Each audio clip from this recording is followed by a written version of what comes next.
Hello, everybody out there in viewerland. Hello, viewers. Hello, audience. Please say hello in the comments. Tell us where you are watching from. If you are a writer and a parent, let us know. We would like to know that because we are the Pen Parentis Literary Salon. I'm Voe. This is Christina Chiu. This is Christina Chiu. I swear to God.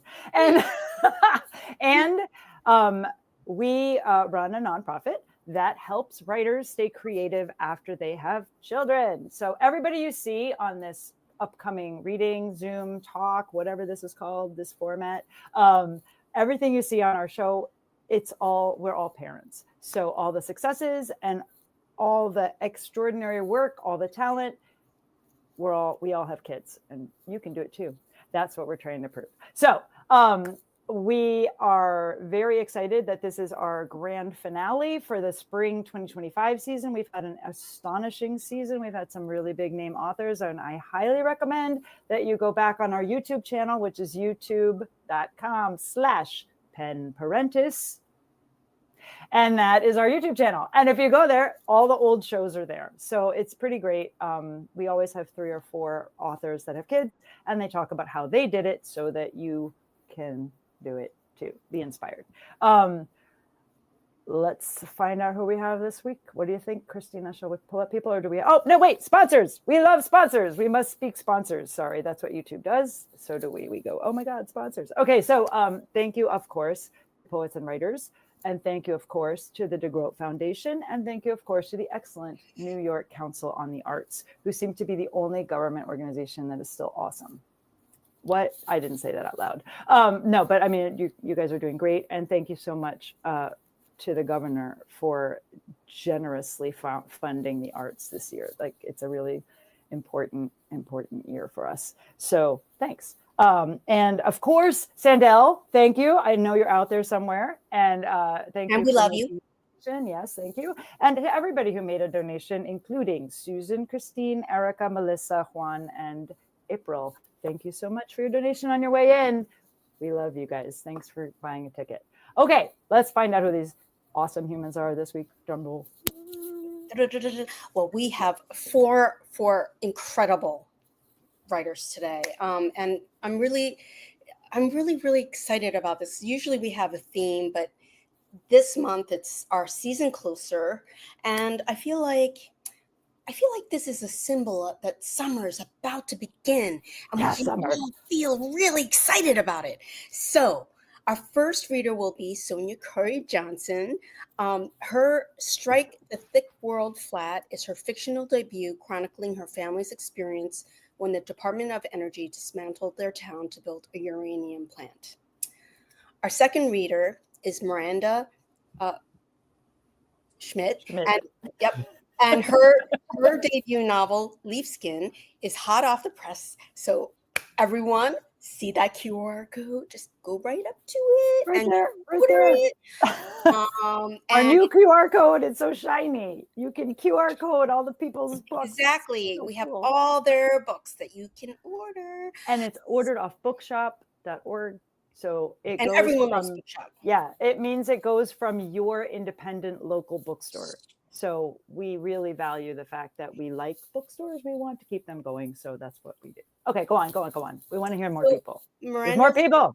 Miranda's work has also appeared in Triquarterly, Orion, Electric Literature, and Catapult, and more. Our third reader tonight is a friend of mine, and she's really darn amazing and an amazing teacher apparently too. So if you're looking to write, she's the person. Susanna Sonnenberg is the author of 2 memoirs, Her Last Death and She Matters, A Life in Friendships, both New York Times bestsellers. Her most recent essay, Mirage, was published in the Colorado Review and selected as notable essay in 2024's Best American Essays. Pretty damn incredible, right? Everyone, welcome Susanna Sonnenberg. And then finally, our Annie Wenstrup, who's read for us before. And the last time she read for us, she did not even have a book. And this time, she not only has a collection of stories out, but she is, the Whiting Award winner for the year. Thank you, Amazing. 1 of 10. And this is her book. And you can get it on that QR code in the corner. Okay. Wait, look at it. Look at who's out in the audience. So we have H. Cal Manson, How? Maybe? We don't know because your name is not your name, but that's okay. Drew. Hey, Drew. We love it when you tune in from Sydney. That's very cool. Yvonne from Virginia is a new writer who just started her manuscript. She says, congratulations, ladies, how inspiring. We are delighted to have you out there, Yvonne. Valerie, hello, friends. Efwa. Oh my God, Efwa. Hi. You're reading for us. Efwa's reading in person on June 17th. This is a secret. Okay, now it's not a secret. We have a live event coming on June 17th in Manhattan, and Efwa is going to be reading for us, and I cannot wait.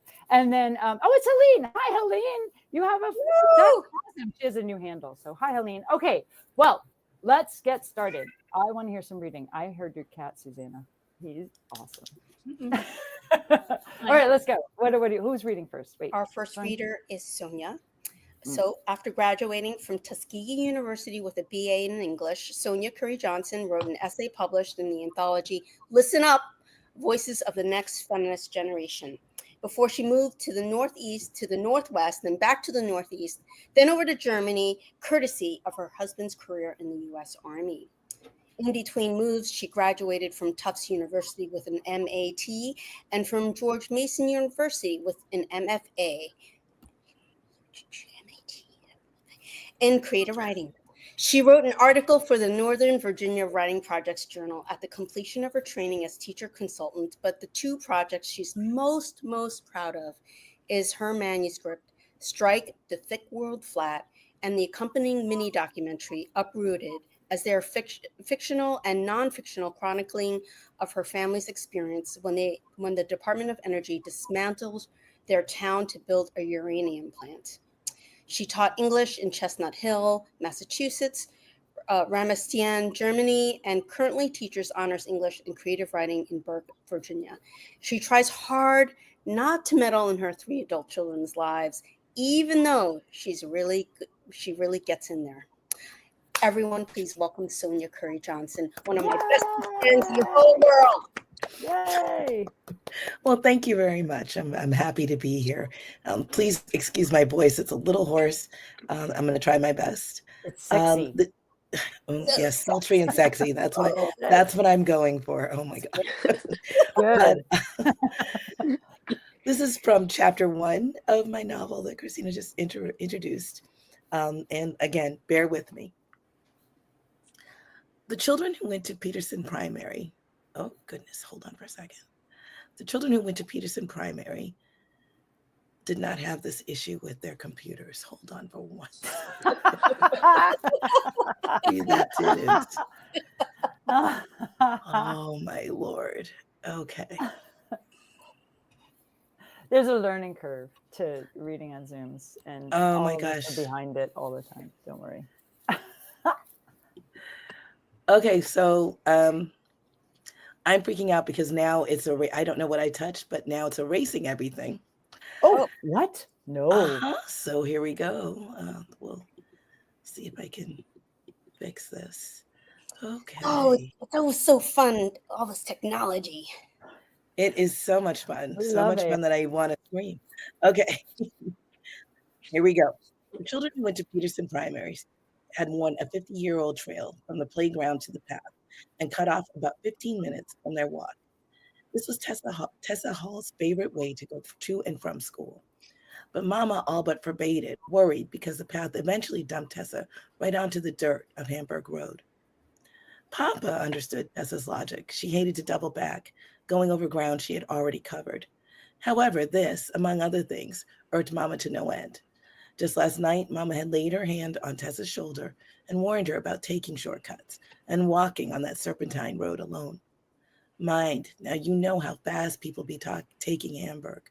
Some folks make a game out of hitting anything that cut across that road. By the time they realize it's a little girl instead of a possum or a dog, it'll be too late for you. Here? There wasn't any answer other than yes'm. And this morning she took the path, just as Mama instructed. But this afternoon, she found her legs taking her along Hamburg. Before she knew it, Tessa loved to take her time on the walk, weaving between the pine forest and the fields. The heat from the sun tamed as it filtered through the treetops. Tessa would hold out her arms, turn her palms down, and study the patterns that the light made on her hands, threaded as it was through the pine needles. Sometimes it made her think of the doilies Grandma Hall was always tatting and draping over everything. The backs of sofas, the tops of chest of drawers, the big walnut radio set in the back corner of her living room.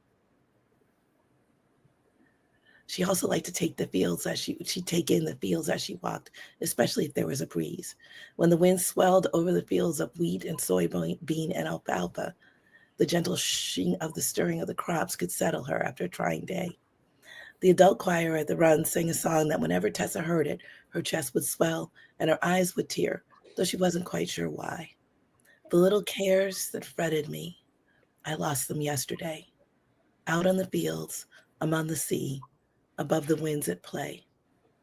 Maybe it was a truth to it when she walked home this way, when the sun baked the smell of alfalfa into the air and the rustling of the crops slipped under her thoughts. It was hard to worry about the math test or the Bush boys bothering Lewis, or if Patrice Ann Craig had something to say about her slip hanging just past her hem after a game of tag. Thank you. Yay!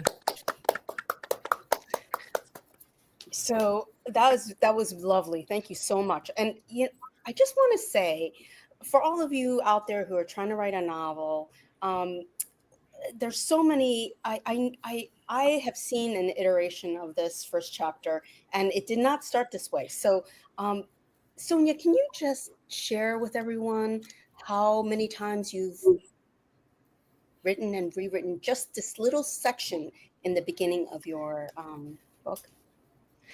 So we're here to get depressed, are we? Okay. But I think people think if it doesn't happen immediately, then something's wrong with them, or Right. It's not worth it, or whatever. And I think it's just not realistic to expect that. And Right. I think real writers know how many drafts it can take, right? And Absolutely. how much, right? Yeah, absolutely. You're right about that. I mean, the original manuscript of this was a YA novel, and so it did not start out like this at all. And then, as I moved through, it's like 2016, all the way up to here, putting it down and picking it back up. But as Christina said, this small part here, I think I've rewritten at least 4 or 5 times. This is probably, and in fact, I tweaked it before I got on here with you guys, just to say. So I would say at least 6 times. And that's just the first little bit, the first like 1/6 of the first chapter. Yeah. Thank you. So we're going to move on, and then we're going to talk more in a little bit after everyone's done their reading, and we'll come back and talk. Our next reader is Miranda Schmidt. Her work circles the folkloric, the familiar, queer magic, and the more than human world. Miranda's debut novel, Leaf Skin, fresh off the press, everyone, you gotta get it, is a story. Yay! Is a story rooted in folklore and poetry that explores acts of creation in our time of environmental destruction. Their writing has also appeared in Tri-Quarterly, Orion, Electric Literature, Catapult, and more. With an MFA from the University of Washington and a PhD from Bath Spa University, they've taught creative writing at Portland Community College, the University of Washington, the Loft, and the Portland Book Festival. They've also participated in the Lambda Retreat for Emerging LGBTQ Writers, the Breadloaf Environmental Conference, and the Tin House Workshop. Their ongoing newsletter and teaching project, Writing Toward Nature, explores methods for bringing the more than human more deeply into our writing craft. Miranda was born in the Bay Area, grew up in Illinois, lived in London, New York, and Seattle, and now calls Portland, Oregon home. She has a 5-year-old and is obviously surviving it. Everyone, welcome, Miranda. Thank you. And thank you for having me. Yes, you might hear my 5-year-old on the other side of the door, possibly one of my cats too. So apologies for that. So this is Leaf Skin, and I'm just going to read a little section from it. It's a novel that sort of thinks poetically and moves back and forth between poetry and prose. This section follows the main character, Jo, as she's dealing with nursing and weaning. And I'll just read from there. Each time River latches, she prepares herself for it to be the last. Each time grows shorter and shorter. Each time she has to add more formula to the bottle. She tells herself she has done her best. She wants to believe it. 6 months is good. 6 months is something. She stops pumping at work. She is only managing the smallest thread of milk now, hardly enough to cover the bottoms of the bottles. She packs the tubes away. She hides the cords in the pump. She doesn't want to look at them. Jo thinks the weaning will happen organically, that it will be River who decides. She thinks she won't be the one to start it. But every night, the crying, the rocking away all the little bubbles of swallowed air that come when the milk won't. River is determined. River isn't giving up. So in the end, Jo has to. She chooses the time, morning. She has some milk then. It is always calm and close and sleepy. River, with their eyes still filmed with dreams, looking up at her with blue. She tells them it is the last time. They won't understand, but she wants them to know, somewhere beyond the language of the thing, the severing of it, the way they will have to grow toward each other differently. She doesn't want them to be surprised. But they are surprised when, after daycare, there is no nursing on the couch before dinner, when, after dinner, even after the full bottle of formula, they reach for her breasts and are denied. She cuddles River close, smiles sadly, and shakes her head. They reach again. She holds them closer as they pound with their tiny fists, angry now and wailing. She holds them until she leaks 2 drops of milk onto her shirt. Then the holding itself seems like cruelty. She hands River to Liam and locks herself in the bathroom. Cold and brittle, she sits on the side of the tub and covers her ears. She tries to take deep breaths. She tells herself that River will forgive her this, won't even remember it. She will be the one to remember. The laugh escapes her suddenly, a deep, hollowing sound echoing from an empty space inside her, bouncing off the shiny, tiled surface of the floor. She can't stop it. It floods out of her, winging its way to Liam, who shouts to her through the door, and the laughter and the wailing child, asking if she is okay. She sinks all the way down to the floor, damp-shirted, still laughing. "I'll be out in a minute," she shouts back, hoping he understands the voice that doesn't sound like hers, that comes out wild and sharp, a not-dream creature barking over growing thorns. By the time she leaves the bathroom, she has changed her shirt and collected her human mother face again. She takes the wailing River and holds them close and smiles reassurance at the worried husband. She wonders if he sees the something else that is moving behind the woman face, stalking through the dark inside her eyes. Oh, that was wonderful. Thank you. Thank you. Nursing. Wow. Wow. It's a thing, yeah. Yeah. Wow. Yeah, I remember. First of all, it's like so hard. Like no one really gets how hard it is except people who nurse. Like, yeah. That. Oh God. Yeah. I could feel the whole time. I was like, no. We're feeling familiarity out in the audience. Everyone said this was so familiar. Yeah. Right. And I love the other face, right? Like you have to put on this like mask. That was wonderful. Thank you. So how did you know you're going to write this particular section? Like when you're choosing scenes, I think people always wonder, like, how do you know you're going to have one scene or another or whatever? How did you go about doing that? Yeah, that's a really great question. I think there's a middle part of the novel that goes through kind of childbirth, nursing, and really tries to position that in relation to, being Jo is a poet, so being an artist and being a mother. So this section is part of a sequence where she's trying to make her own ink for her pen because she's having trouble writing, and she's trying to do something tactile that will help her access her writing. And then she's also struggling with nursing, and she's, not making enough milk and feeling, like a failure about it. And so that was something that I really wanted to explore. I feel like my experience with nursing, was very strange and, sometimes frustrating and sometimes wonderful. And, there are all these complexities in that experience. And I felt like I hadn't seen a lot of attention to that sort of embodied experience. And I really wanted to include that in my novel and really look at that in relation to, you know, raising a child and creating art and, how, how we do that impossible, those impossible feeling things. Yeah, I mean, I think sometimes people have an idea of what like literature is, right? Like it has to be one thing or another, and it can be about anything that actually is meaningful. So I love that. Thank you so much. Oh, by the way, everyone, so timing is everything. And, sometimes when you want something, you don't know how to get something, like it seems far-fetched and whatever.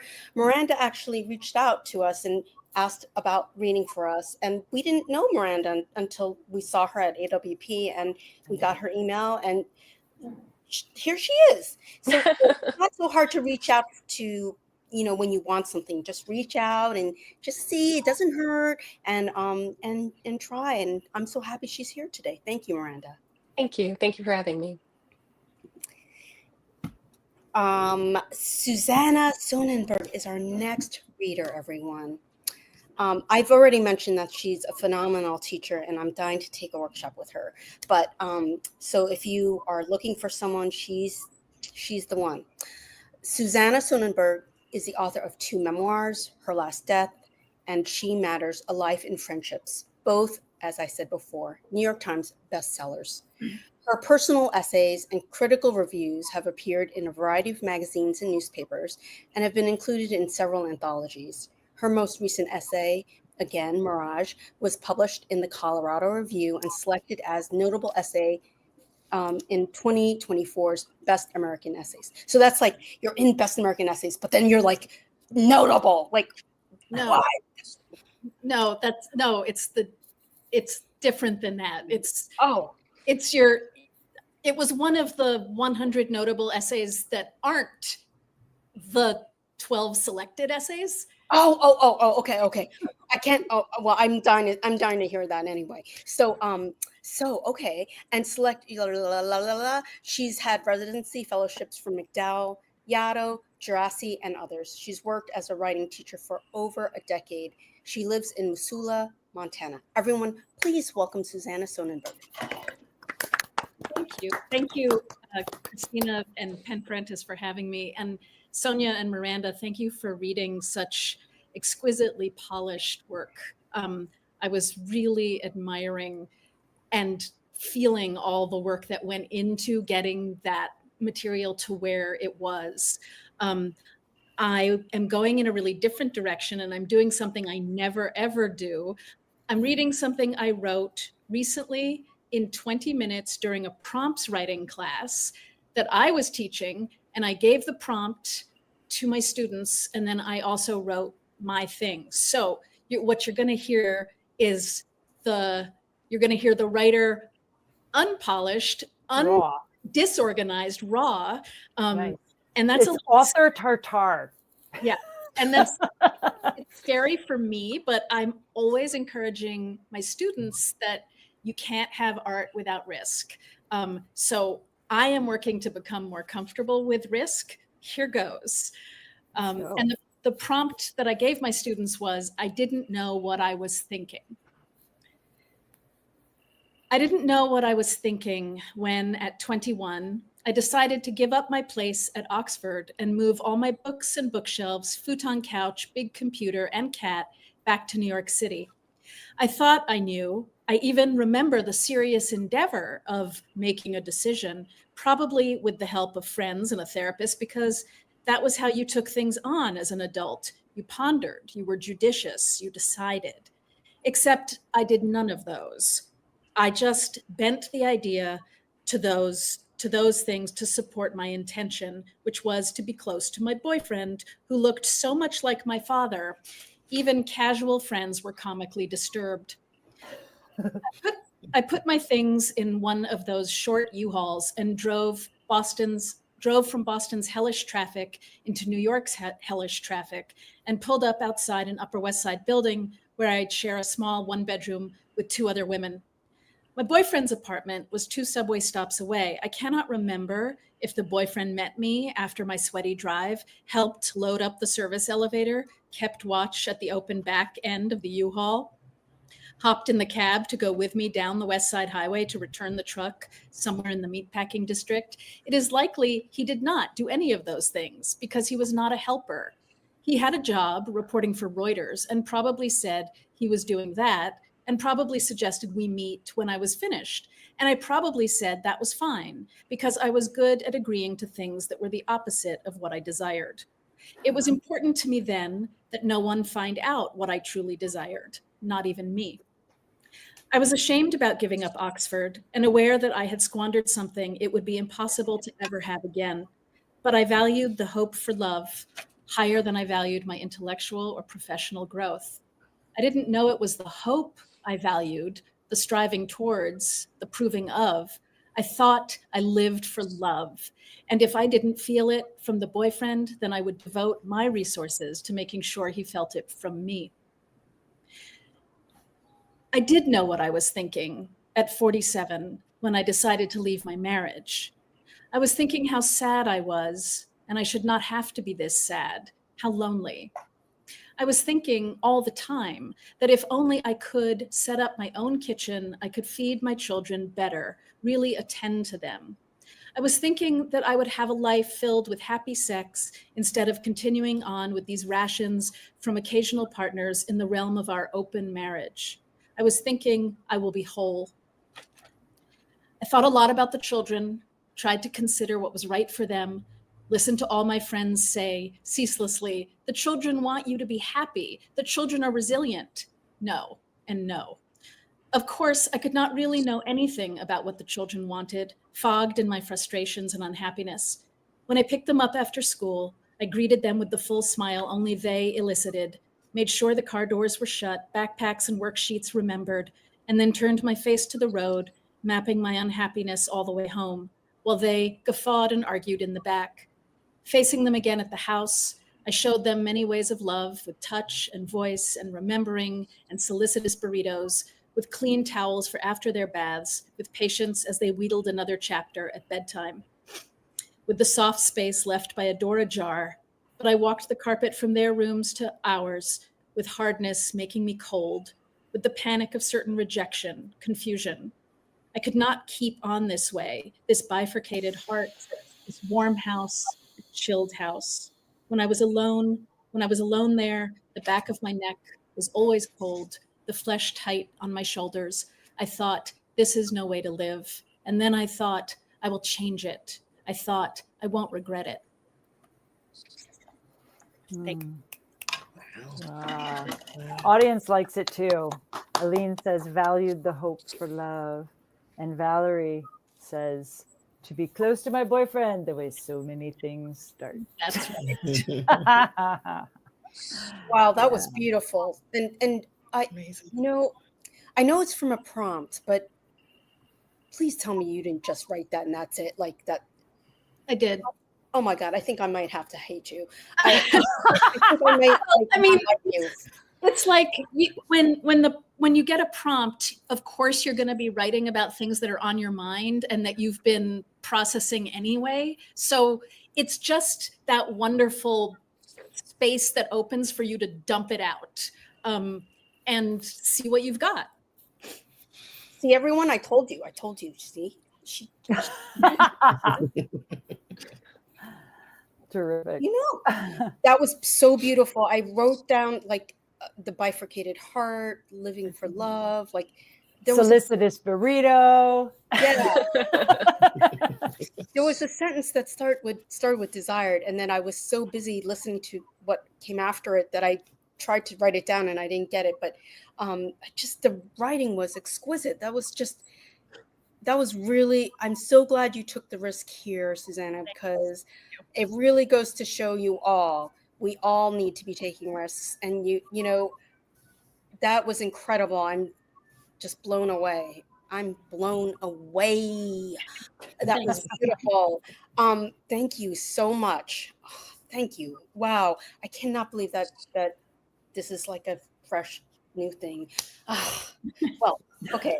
All right. That was beautiful. Thank you. Thank you, Christina. That was beautiful. Thank you. Okay, I'm going to say that one more time. That was beautiful. Thank you. Okay. Our final reader tonight is a friend of mine also, and I have so much respect and love for her. She's just such an incredible person and writer. It's just so wonderful. And Annie Wenstrup is the author of The Museum of Unnatural Histories. I love that title. It's brilliant, right? Love it. It's brilliant. And is a 20, I want to go there. Yeah, right. And she is a 2025 Whiting Award winner. It's still fresh. The ink is still fresh. It's still fresh. This happened like on a news release, maybe 2 weeks ago, not even. And we are so excited because the first time Annie read for us, her book wasn't out yet. Oh, we just bought the book. We just go QR code. Yeah, I mean, we're just going nuts here. We're so happy. I'm very proud to bring you the QR code. Yeah, we are so happy and proud of you, Annie, and thank you for being here. Really, we're just so happy. So Annie, do you have her long bio? Is that? I haven't finished reading. It's okay. Go. Thank you. So she has held a museum sovereignty fellowship with the Smithsonian Arctic Studies Center, the Alaskan office, supported through a Journey to What Matters grant from the CIRI Foundation, and was an Indigenous Nations Poets Fellow in 2022 and 2023. Her poems have been published in Alaska Quarterly Review, New England Review, Poetry, and elsewhere. Everyone, please welcome Annie Wenstrup. Yay, Annie. Yay, Annie. Woo! Thank you so much. Thank you so much for having me back. And thank you so much for the readings earlier. It's so much fun to hear people read their work and then describe their process a little bit. I'm always curious about like what happens when other writers meet the page, right? And how they get there. So I loved hearing about that from each of you. So I'm going to read the book's conceit is that it mostly happens inside an imagined museum. There are a few poems that start outside the museum. I'll read one outside the museum poem, and then one poem that's like an exhibit inside the museum. And this is Gogoini in the museum parking lot. And Gogoini is the Dena'ina raven. Gogoini in the museum parking lot. I watch her crow. Not as a crow crows, but as herself. She's not here for the art. She's here for the minivans that devour diaper bags, car seats, children. She waits for the doors to retract and expel fruit, goldfish and fries, free for the taking. She scavenges in lurching, crab-like steps. Like me, she won't appear human here. While her legs bring her from one delicious scrap to another, I work my own inventory. Once my parents named me Swift Raven, a real Indian princess name. I flew unblinded, my hair in a blue-black braid down my back. Now I'm ungainly, more harpy than girl. My mouth a curve calling for carrion. I'm not here for the art. I'm here for the mirrors, here to unpair earrings and unclasp foil from gum. My beak ready to unbind carapace from quiver.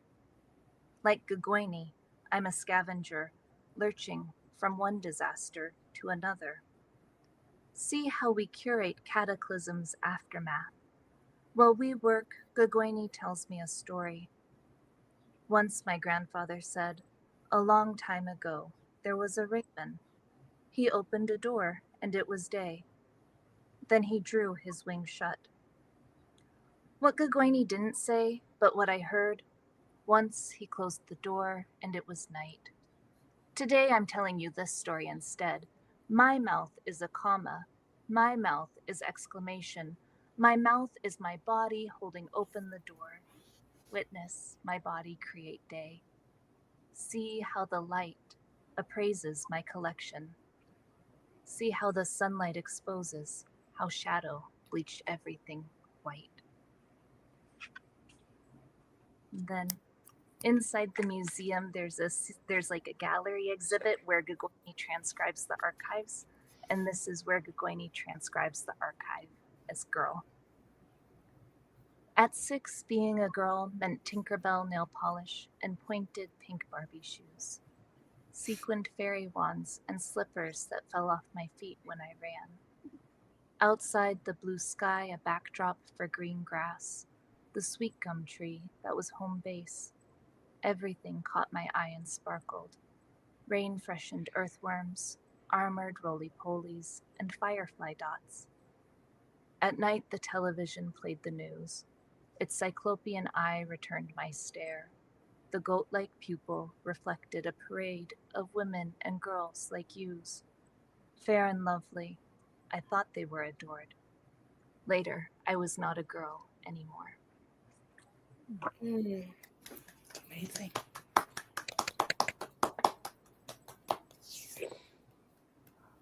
Annie, how did you know that?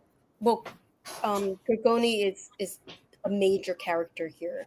How did you know this was basically what would basically fly through your book, right? And kind of hold it together. What was behind that decision? So my grandfather was one of the last Dena'ina language speakers where Dena'ina was his primary language rather than English. And so these stories were recorded, and because of like interpersonal family dynamics, they're stories that I didn't encounter as a kid, right? Like I kind of would see them on the book that we had. I knew that we were related to the people who recorded them, but they became this place of mystery, right? And I think that's maybe where the best writing comes from, is that curiosity about the mystery. I tried to imagine into it, but I didn't really write about it until maybe, I don't know, it was pretty late in the project where I felt like I was getting some traction with the idea of the museum, but it wasn't accessing this deeper space. And so I went back to the places I had questions about, like what makes me think about seeing the world this way. And the neat thing about Gogoinis or ravens, right, like is that they're very visual beings, and we think of them as visual beings. So they're a great narrator to take a look at the world and see it from a different perspective, right? And that allowed me to have access to a different emotional space, as well as a different vantage point for the storytelling that takes place in the poems. Wow. Is Gogoni as a folkloric like a trend in is there a like, is it like a creature that has a personality already inherent in it, or is each one that's separate a good way and of different? So it's funny because there are the Gogoinis that we see regularly, right? And then there's this idea of Gogoni, and maybe like the Gogoini that has characteristics unique to themselves, right? They can change form from raven to human to back again. They can detach parts of their body, like that's a big part of the storytelling. So they can leave their eye in a place to watch as a lookout. Wow. It's not in the book, but there's a story with like how Raven got its crooked beak. It's an excellent kids book written by Ethan Atwater that has a really great adaptation of that. And so this idea that the body is something that can become what it needs to be was also really compelling to me. Oh, I see in the chat the question about, is there a cultural connection? So I'm Denina, which is Athabascan, related to the Dene people who are throughout the kind of like up here in Alaska, down through Canada, and down into the Four Corners area. Annie's in Alaska. You can't see where she's from on the thing right now because we're showing off her fancy book, but she's in Fairbanks, right? Fairbanks area of Alaska. Yeah. Right. Yeah. We're So all from I'm all in over. Fairbanks. Like there's a Montana, there's many people from many places right now on this Zoom. Yeah. Go on. Yeah. And so, I'm Denina from my mom's side of the family. And then I grew up in both Alaska and Texas, but, Alaska's really wonderful in that there's a really vibrant Alaska Native community here, both it's how we live, right? Where And so in that's a Texas big were you part. living? Plano. I was in elementary school and I Oh. went to school in Plano, Texas. I didn't know that. I'm from College Station originally. Okay. Texas. Yeah. Very different worlds. Yes. So one thing that I really love is I have a question. So different indigenous groups have different stories, but some of them are similar, right? Is this one of those stories that's similar depending on where you live, or how do people share? Different cultures share certain ideas? Like I know in China, right? It's like huge, but like they have similar stories, but like different. I don't know. I think one of the fun things is that Gogwenis or ravens throughout multiple cultures are seen as tricksters, right? Yeah.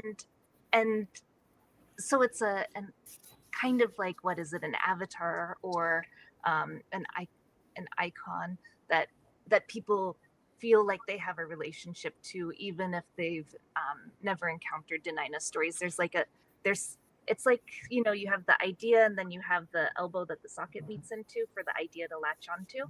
Mm-hmm. And so I love how you said I feel like the hand motions help, right? that. But the idea that maybe even though you can't map any of those ideas on top of each other, there's enough of a thread of connection to feel both familiarity and also curiosity. And I think like that's the thing I'm really interested in, like in thinking about work that comes from both a Denina perspective and somebody who grew up, like in white spaces with a Western education. What's the difference between like objectifying those two different ways of seeing versus inhabiting both of them, right? Mm-hmm. Yeah. Let's bring everybody up so we can all talk with each other. Real quick. It'll take us a second to rearrange. Hello. Okay, everybody is a mom. Tell me about one time where you overcame the fact that you had a family to get some writing done. Give me one trick tip thing that you did to get that writing in. Your kids could be young, old, whenever, something. What did you do? How about Susanna? When they were very small, I got up very early in the morning, and I usually had 45 minutes, maybe an hour, and I stopped asking a lot of myself, just worked, just put things down. Because as soon as I had kids, I realized that like the grand holding of big contiguous ideas was over. You thought. Just like your essay, there was an idea that was all going to be over, and then it wasn't over. And then when they got a little older, thanks to an incredibly supportive partner, I was able to go away to residencies at key times in the making of manuscripts. But other than that, it was just finding piecemeal times. And then they always came first. And I'm sure they didn't notice my resentment at all. We exist to eliminate that resentment so that you can just have your career and have children and not have to have them be like balancy. Like, this is the thing. I say this all the time. Like, you can't be like, my career and my children are on a teeter-totter. You cannot do that. If you ever do that, you're going to be the most miserable human being because they are actually not related. One is your job and the other is your relationship with your children. Like, your relationship and your career cannot be the same. They're not the same. One's a career, one is a relationship. So I free you of your guilt, all you people out there. You're free. Go write something. Well, one of the problems for artists, especially writers who are like doing something quietly, privately, on their own, in their own time, in their own head, but all artists really, is that, you need all this alone time in order to create. And your friends, your family, your kids, they just think you're not doing anything.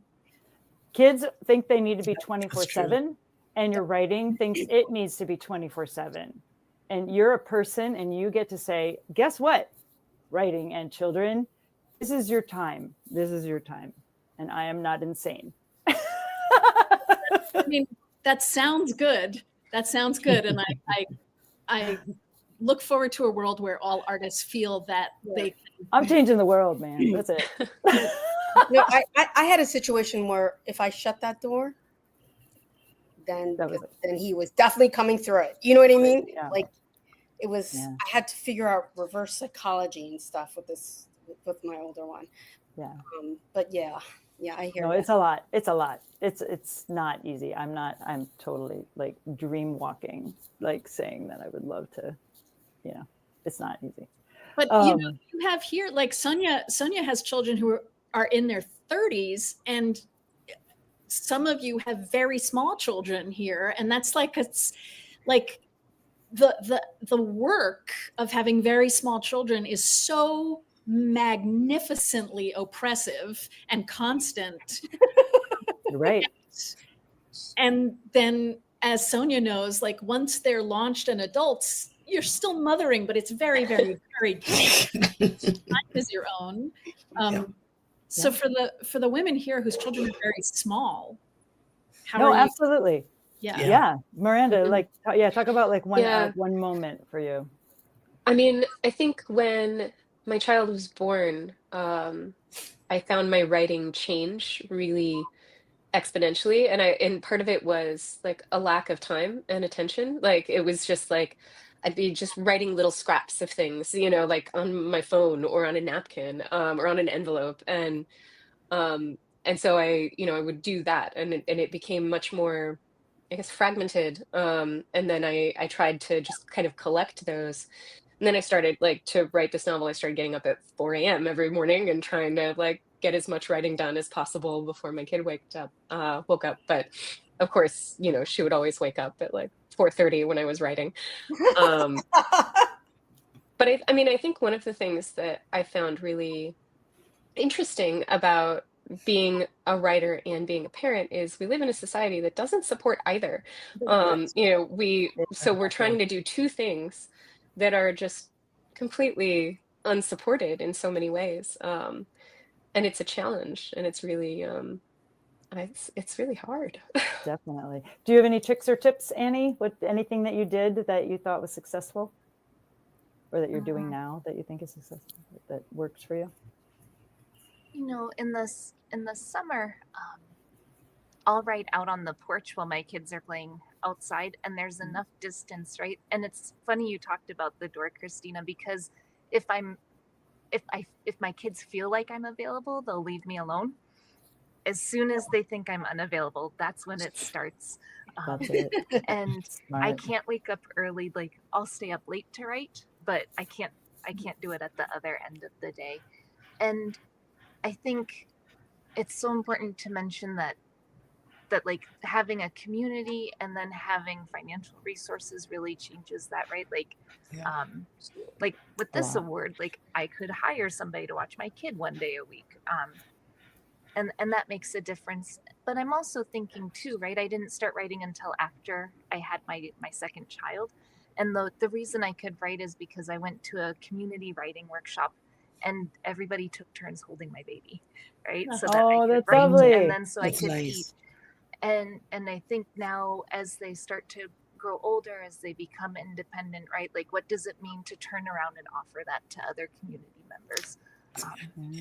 That's That is gorgeous. cool. And so Gorgeous. Sonja, do you have any tricks or tips that you did or do or?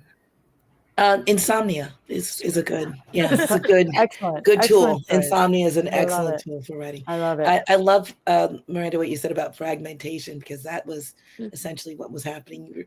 You're finding these little pockets, and maybe the things that you're writing get back together at some point, and maybe they don't. But and as I was being facetious, but no, when I couldn't sleep, sometimes I would write, and that was good. People do. But the biggest thing, and again, also, Annie, like what you said about, having the resources.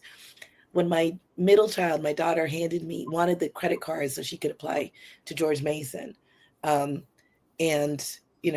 for her undergrad, and so she could do the whatever the fees and all that other stuff like that. And I gave it to her, and I was like, wait a minute, she's leaving. I had one behind her. But when he goes, what am I doing? What am I going to be doing with all this time that it takes? Because I'm going to say all of the various, like the infant, toddler, school age, and then, oh my God, the teenage years, they're all constant, grabs of time and energy and focus, and, and you're all and in, money. you want to be in, and money. Yeah. And you want to be in, and you want to be there for them. But you also do want to, to honor your art at the same time. But when I gave her the credit card, I was like, yeah, I got to figure out something on how I'm going to do this. And I'm, ADHD, and I have, don't have a whole success with focusing on things on the long term. But going in and applying for that MFA at the same time that she was applying for undergrad was probably the best thing that I did in order to solidify my writing. Yeah. That's great. I like that you honored the fact that you needed to have a direction, and that this gave you that direction and the focus and the deadlines that you needed to work. Yeah. That's good. Absolutely. Good for you. Hilariously, Susanna, I actually have a book that is the conglomeration of the first 10 years of writers that we had on Pen Parentis. And it is literally split into Sonja's divisions of like baby, infant, or it's infant, toddler, little kid, big kid, teenager, and then grown and flown, because you're not done. Like they might just come back. And so there's but they're all about the division of your time, your energy, and your money, because you do lose it at one point and you get it back another time. When they go to school, there's this sudden opening of time that you didn't know you had, unless you decide to join the PTA and write the newsletter, and those are choices that you make as a writer, because people are constantly demanding your time as a parent that has nothing to do with your child. It's just the people in the school system and the people in your different other communities. There's a lot of external demands that it's kind of okay. I mean, it's always okay to just need your own time and use it, but it's really interesting that it comes up as a sort of like course of action, and that if you wait, like it does happen that they hopefully grow up and go have lives and say, no, thanks, mom, go do something else. Never too late. Never too late. Yeah. I want to really quick this cracked me up. Shout out to Spidey and Friends Cartoon for allowing me to watch this tonight. Thanks, Patrick. Thanks for being here, Patrick. It was really funny. And then Yvonne has an actual craft question. Yes. So let's ask this. How do you find the same tone when having to stop and start again later? And that is actually a really big question, particularly for the new parents, because you do have to change your writing practice or figure out how to get through these things. So what are your tricks for getting back into the tone that you were in when you suddenly had to get up and give your kid a glass of water at 10 o'clock when they're really supposed to be sleeping? Annie, you want to start? Sure. I think two things. I I would read things out loud again, right? To move back into that oral space. And also, I guess, also hearing related, when I was working on a particular section of the book, I tended to listen to the same background music repeatedly.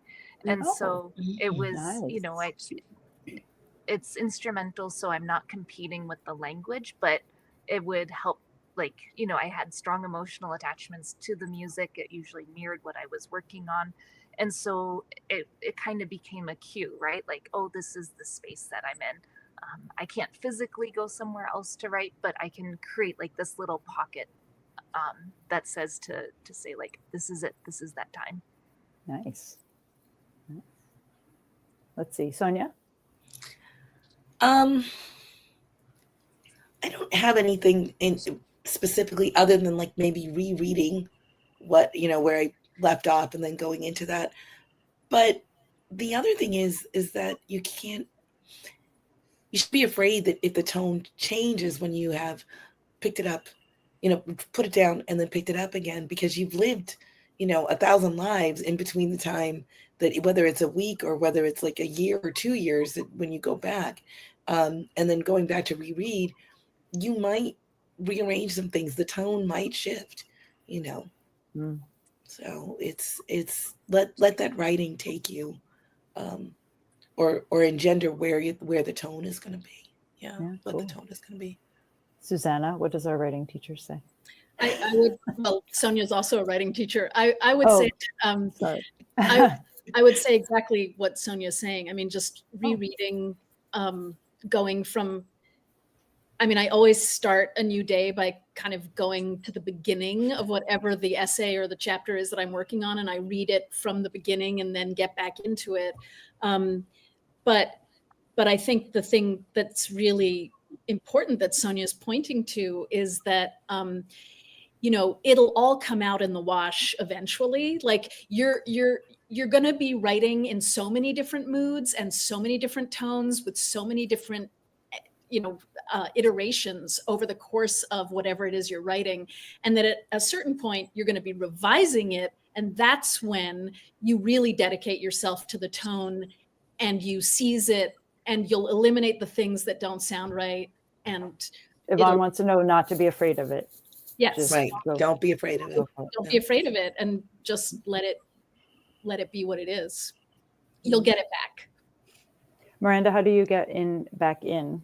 Yeah, I mean, I think I just embraced the fragmentation. That's like this book, the way that I wrote it, you know, and the way that it moves is short sections. And I think that was because I was in a space where I had little bits of time to write, and I just tried to lean into that and just embrace that fragmentation, embrace the shifts, and allow the tone to shift and change. And then, of course, in revision, you can go back and you can, you know, tinker with it. But I also listen to music for certain parts of it. There's a love story at the center of this book, and it was really important to me to create this sense of a world around this love story and this connection between these two characters and this artistic connection between them.